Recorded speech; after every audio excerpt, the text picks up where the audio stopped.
So good day everyone. Today is their lecture for bacteriology part. Since this is your microbiology class, no? So for the human pathogens, a brief review of what's supposed to be your prelim topic, no? um, no, your human pathogens, they can be cellular or acellular. So, yung mga acellular, yun yung mga viruses, no, later on pa yun. So, sa cellular, no, you can have your prokaryotes and your eukaryotes. So, what is the difference between your eukaryotic cells and your prokaryotic cells? So, your prokaryotes doesn't have a nucleus while your eukaryotes has nucleus. No, so sa eukaryotes, later on na to know because we're going to discuss helminths, protozoans, yeast, under mycology and parasitology. Viruses we shall also discuss now virology, but for now, this is bacteriology, now your prokaryotes. So these are the some of the most high yield bacteria that you need to know na in your practice of nursing. Okay, so first, no, we have Staphylococci species. So there are 30 species of your Staphylococcus, and the species of medical importance would be your Staph aureus, your Staph epidermidis, and your Staph saprophyticus. Okay, we're going to discuss Staphylococcus aureus. So, no, when you write in your paper, no, the species, no, dapat ito is capital. Suppose this is handwriting, okay, handwriting, sulat kamay. So it should be capital letter, no, ito. Then this one, the second would be small letter, no. Then you have to underline this. Okay. Pero pag if it's typewritten naman, no, you have to italicize it. Okay? So I'm sorry if some of the species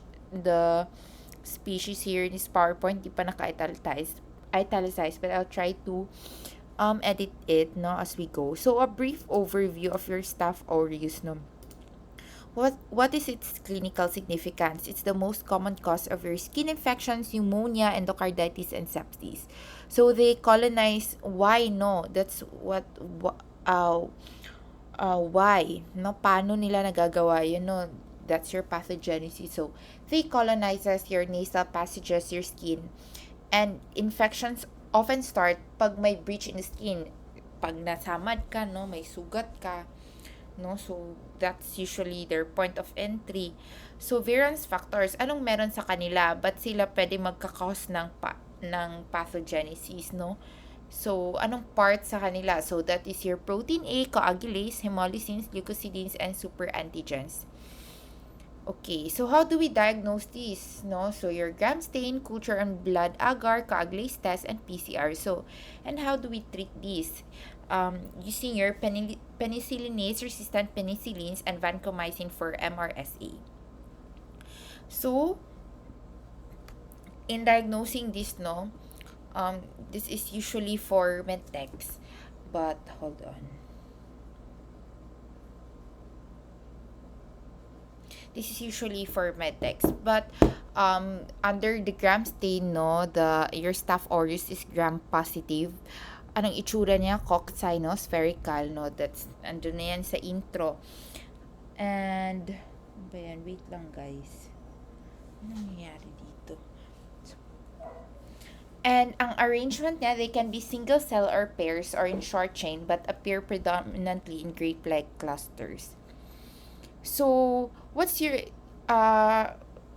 so here is your Staphylococcus aureus. So, this is the most important human pathogen than the other species of Staphylococci. So, how do we distinguish this from other species, no, sa lab? So, may tampa tumiiyak ako. We can distinguish this from other species by coagulase production, mannitol fermentation, and hemolysis of your RBCs. No, dun sa agar. So, that will be discussed, no, in your laboratory part. So, di ba, we have many different types of agar. So, we can identify your Staph aureus dun sa pag itanom na nimo siya sa agar, no? Because Staph aureus would have colonies that are large, circular, smooth, and shiny surface and are pigmented golden yellow. So, no, sa exam dati, pag nabasa ko na ng golden yellow on the agar, that's already your Staph aureus. So, pag sa blood agar naman, your Staph aureus, in comparison to your saprophyticus and epidermidis, no, they are beta hemolysis and clear zone around the colonies. While your Staph saprophyticus has white yellow colonies and they have no hemolysis of your RBCs. And your S epidermidis, again, white creamy sila, pero no hemolysis pa rin of red blood cells. Okay, hold on, give me a second.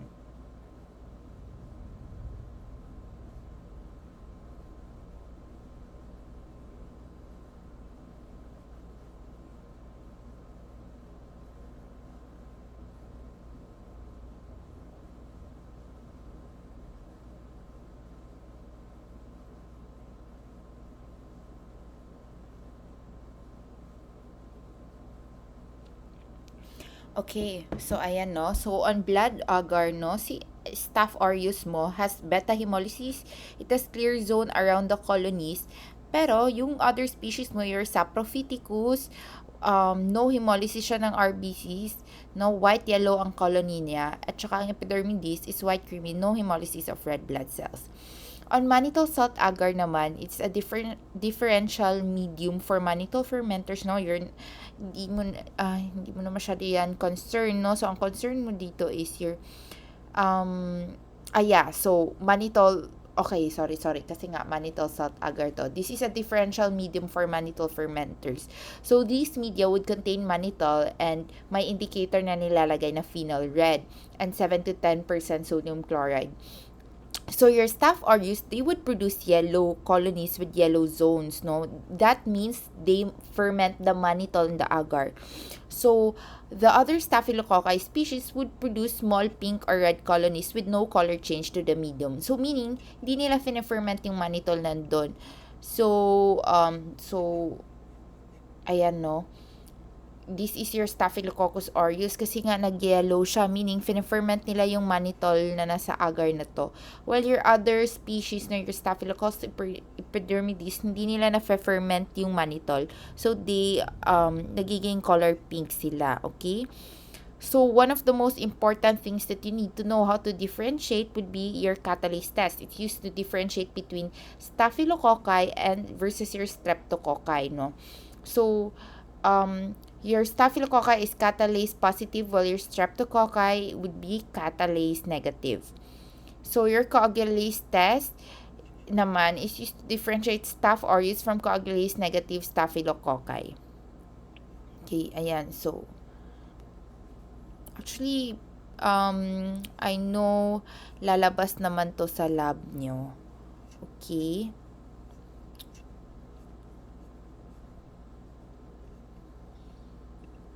Okay, so now we're going to proceed to your streptococci. So your streptococci, no, pag under na your streptococci species under the microscope, pag i-gram stain mo sila, they are gram-positive cocci in pairs or chains. So they have hold on. 20 species. So how do we classify them? Kasi ang dami nga nila. We can classify them by colony growth characteristics, cell wall group, specific cell substance, and capsular antigens, by chemical reactions and ecologic features. So what's one of the most important species would be your Streptococcus pyogenes. Why? Because they cause pharyngitis, rheumatic fever, and necrotizing fasciitis. So they adhere to your epithelial cells, they invade tissues, and they evade immune response. So their virulence factor would be your M protein, no, streptolysins, pyrogenic exotoxins, and hyaluronidase. So how do we diagnose this? Rapid strep test, throat culture, ASO titer, and we treat this with penicillin or amoxicillin or erythromycin for allergic patients sa penicillin. So your streptococci, no, there is group A and B and C strains, no. So your group A, that is your strep pyogenes, no. You need to memorize, no, if it is group A, group B, group C, or group D. So your pyogenes is A, your agalactiae is B, and your um enterococci is D, no. So itong tatlo usually ang important eh. So your strep pyogenes, no, it's a group A beta hemolytic streptococcus. It has a rigid cell wall. So the capsule, no, has hyaluronic acid identical to that of humans. So they bind to hyaluronic acid binding protein CD44 in human epithelial cells. So monang isog sila. So they produce hyaluronidase. So they have a fuzzy surface because of their type specific M protein. So ano yung tinatawag na M protein? So this is ito ang kapangyarihan ni Streptococcus pyogenes, no? It's their major virulence factor. These are hair-like projections. Kaya siya parang fuzzy, di ba? Kasi they have hair-like projections in the cell wall. And they are able to resist phagocytosis by PMS, polymorphonuclear cells. So they prevent activation of complement. No?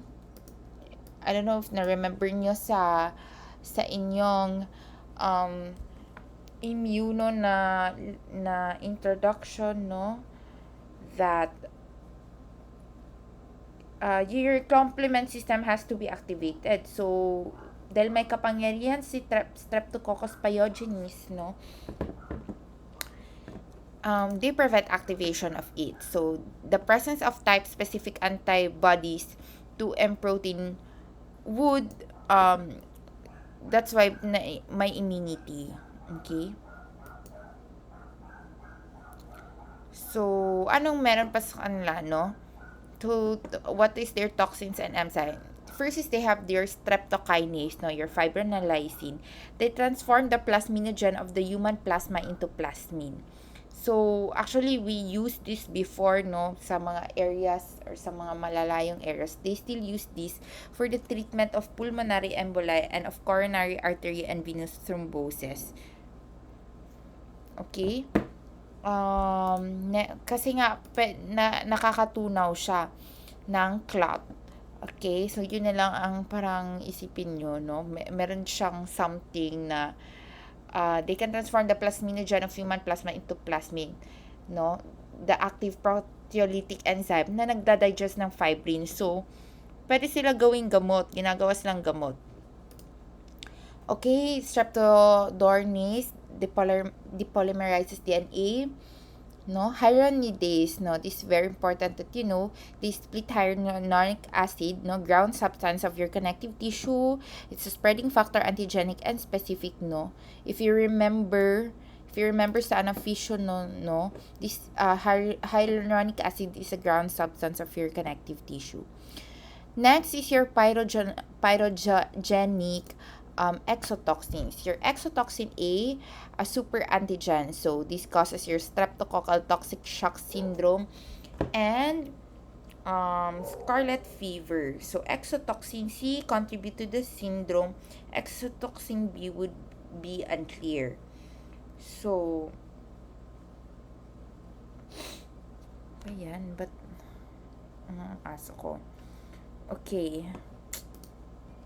Okay, so ito din super important to, no, hemolysin. So step O, this is hemolytically active in the reduced state, no. So ang dapat nilang malaman dito is we use this, no, as a quantitative test for the antibody. So your ASO serum titer gamit ng streptolizin O, yung anti-streptolizin O, we measure that, no, because pwede na it will tell us if there is a recent infection or an exaggerated immune response to an earlier exposure in a hypersensitive person. Your streptolizin S, it's responsible for hemolytic zones around streptococcal colonies growing on the surface of blood agar plates. Elaborated in the presence of serum, they are not antigenic and independent of past infections.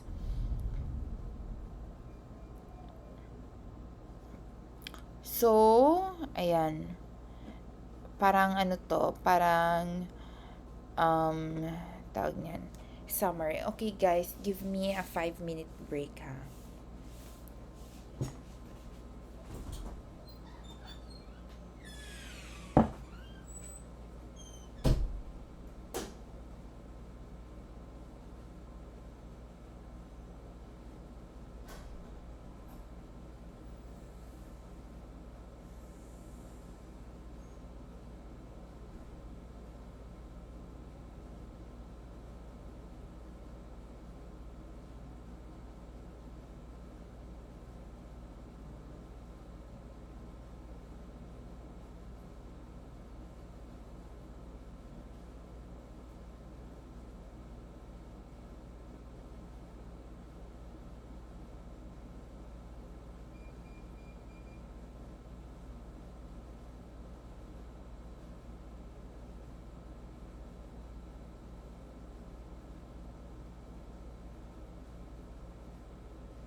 Okay, I'm so sorry guys. Nagadalugdog and my dogs are freaking out. Okay.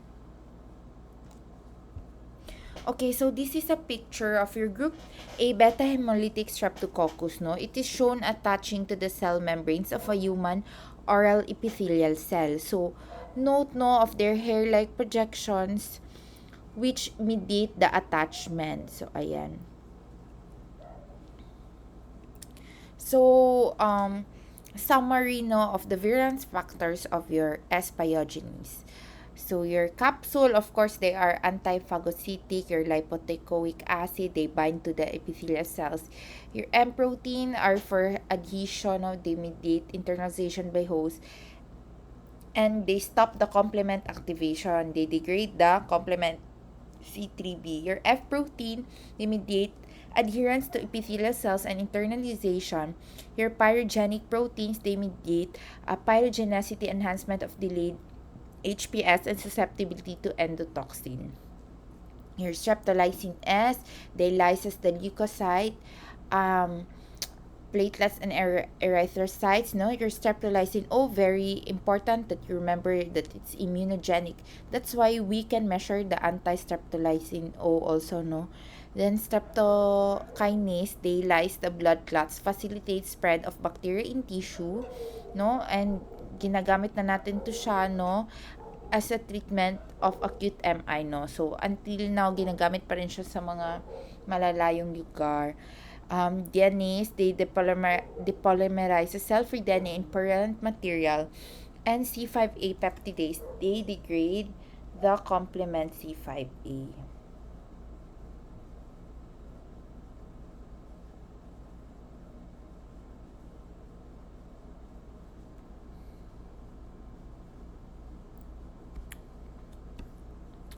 Okay, so um, Streptococcus pyogenes, no, they can cause your streptococcal sore throat. They adhere to the pharyngeal epithelium by means of lipoteichoic acid-covered surface villi. So, um, they're thin, serious discharge and little fever, but with the tendency of the infection to extend to the middle ear, the mustard, and the meninges in young children. So, nagkakaroon din sila ng enlarged lymph nodes. So, ayan, no? They can cause nasopharyngitis, tonsillitis, and intense redness and edema of the mucous membranes with purulent exudate, enlarged tender cervical lymph nodes, high fever. 20% of them would be asymptomatic, and they does not usually involve the lungs. No? There can be pneumonia due to hemolytic streptococci. They are rapidly progressive and severe and most commonly a sequelae to viral infection. So, ayan, no, namamaga, may mga purulent, no? So, complications, no? So, post-streptococcal disease, very important sa mga kids, no? They can cause your rheumatic fever, respiratory tract infection, Sa rheumatic fever na yan, no, nagkakaroon ng respiratory tract infection, fever, malaise, migratory arthritis, and pwede siyang ma-activate by recurrent streptococcal infection. They can also cause your PSGN, no, your acute glomerulonephritis. PSGN, post-streptococcal glomerulonephritis, no, nagkakaroon ng skin infection, antigen antibody complexes on the glomerular basement membrane of your kidneys. So how we diagnose this? We can do throat culture on sheep blood agar medium, antigen detection, no, against M protein, your ASO, no, ito yung ginagawa talaga. Against DNase B, WBC count of more than 12K. So how do we treat this? Using penicillin, erythromycin, macrolides, and your cephalosporins.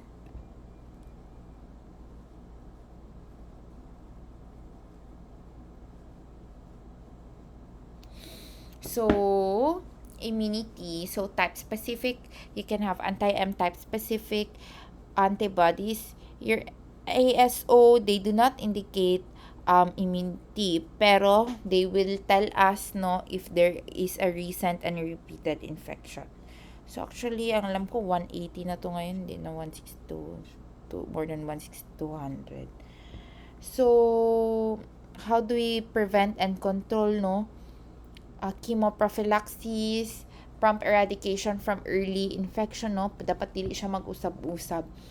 Chemoprophylaxis, ginahimo na ni siya sa mga bata, no? Parang sa health centers, pag magtrabaho mo sa health centers, nagapatusok sila sa inyo o mga chemoprophylaxis. Eradication of Group A strep from carriers, dust control, ventilation, air filtration, aerosol, mist. No, it's kind of doubtful pa. Drug prophylaxis, Group B, to prevent neonatal sepsis. Next is your Escherichia coli. Why is this clinically significant? This is the leading cause of your urinary tract infection, gastroenteritis, and neonatal meningitis. So, how do they cause, no, those problems? They have various strains with different pathogenic mechanisms. Okay, so anong meron sa kanila? They have fibrate toxins and a capsule. So how do we diagnose? Very important, urine culture, stool culture, PCR for toxin genes. How do we treat this? Using trimethoprim, sulfamethoxazole, ciprofloxacin hydration for gastroenteritis. So this is your Enterobacteriaceae species, no? So general properties of them they have small gram-negative rods. They are motile and some with Peritrichus flagellii. That's your Salmonella proteus, or they are non-motile, no? That's your Shigella and Klebsiella. So some are encapsulated, that's your Klebsiella, no? And they have lipopolysaccharide in their cell wall, and that endotoxin and serve as your own antigen. So all the members would ferment glucose, oxidase negative, catalase positive, reduces nitrates and nitrates, and they are easily killed by low concentration of common disinfectants. So on differential media, that's your McConkey, eosine, and methylene blue. The lactose fermenters, they produce colored colonies, while their non-lactose fermenters, they produce colorless colonies. So, dito papasok si E. coli sa mga opportunistic enterics. Meaning, kasi normal flora, normally, no, nasa atin lang sila. Pero, nagiging inappropriate area sila, no? They can cause nagkakasakit tayo. Okay? So, clinical importance, no? Why? Pag magkadamakan, fecal oral transmission, contaminated food and water. Intestinal diseases, your diarrhea, watery, hemorrhagic.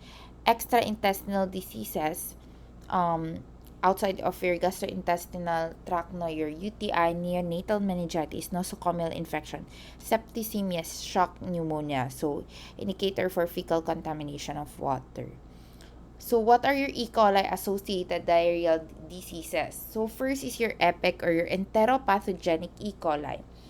So, infant diarrhea, areas with poor sanitation, severe water diarrhea, vomiting, and fever. You have your villi, no, brush border attachment resulting to loss or effacement of microvilli. Your ETEC is your enterotogenic E. coli, ma-remember ko siya kasi T, traveler's diarrhea. Common cause, no? Your ETEC is the common cause of your traveler's diarrhea. So, watery pod ang pagtataian ni. So, your pilay, no, they cause your brush border attachment. They also have your enterotoxin, your labile, and your stable. Your labile toxin, they are closely related to cholera toxin. They activate your adenylyl cyclase, causing an increased concentration of CAMP, resulting to hypersecretion of water and chlorides. No, mo nang tubig yun ang imong ginakalibang. And they cause inhibition of dili ma-reabsorb sa imong lawas ang sodium. That's why kailangan pag nagkakalibang ta nag-replenish ta og electrolytes. So stable toxin, they activate guanylyl cyclase and stimulate fluid secretion. So no, mo nang watery kaayo siya because of your labile toxins and your stable toxins. So actually lisod siya paminaw no kaning physiology sa labile toxin and stable toxin. Pero pansin nako sa different departments na yung mga bakte nagagawas gid siya. Okay. So, E. coli as another would be your STEC or Shiga toxin producing E. coli. They attach to your enterocytes. So, Shiga-like toxin 1 and 2, similar to Shiga toxin of Shigella dysentery. Your hemorrhagic enterocolitis, bloody diarrhea mediated by virotoxin. E. coli O157H7 HS hemolytic uremic syndrome not causes your acute renal failure, microangiopathic hemolytic anemia, and thrombocytopenia. Your enteroinvasive E. coli causes your dysentery-like syndrome, fever, bloody stools. Enteroaggregative E. coli causes your acute and chronic diarrhea, causes foodborne disease. This is usually associated pa rin with traveler's diarrhea, pero remember, ETEC is the most common cause.